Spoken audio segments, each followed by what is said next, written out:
The 2 unrelated children were hospitalized and treated for B. procyonis infections. 2 children in California contracted a rare parasite that is commonly spread by raccoon feces and occasionally by dogs. The Centers for Disease Control and Prevention, CDC, detailed 2 2024 cases of AB.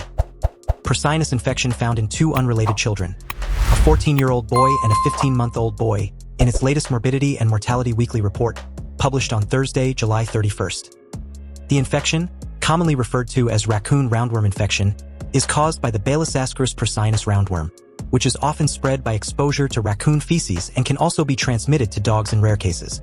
According to the report, the Los Angeles County Department of Public Health LACDPH was notified last year of 2 patients with neurological signs and symptoms, such as behavioral change, lethargy, and gait instability, consistent with the infection. Both cases were in the South Bay area of Los Angeles County, according to a LACDPH release from September 2024. According to the CDC, raccoons can shed millions of roundworm eggs in their feces every day, which then become infective after a few weeks and can develop into larvae when consumed by non-definitive hosts. There have only been 35 cases in humans reported in the U.S., the health organization said. The teenage boy, who is autistic, had a history of ingesting non-food items and was initially hospitalized in May 2024 due to a series of behavioral changes, according to the new information from the CDC.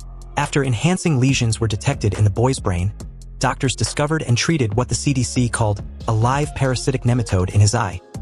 The teen was prescribed medication for a 6-week period, before symptoms subsequently resolved, and he returned to his baseline neurologic status, according to the agency.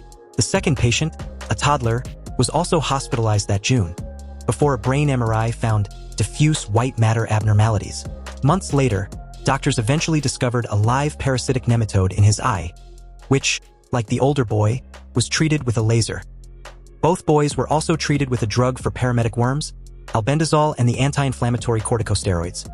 While a source of the infection was not clear for the toddler, the CDC reported that a raccoon latrine, or an area where the animals defecate, was located on the rooftop of the teenager's home, directly above the entrance to the premises, allowing feces to roll onto the landing below.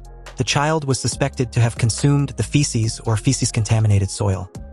Due to the extent that raccoons visit the home and unsuccessful efforts to move the animal's latrine, the family is planning on moving, the CDC said.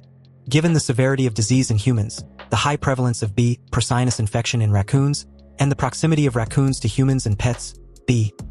procyonis is a substantial public health concern, the CDC said.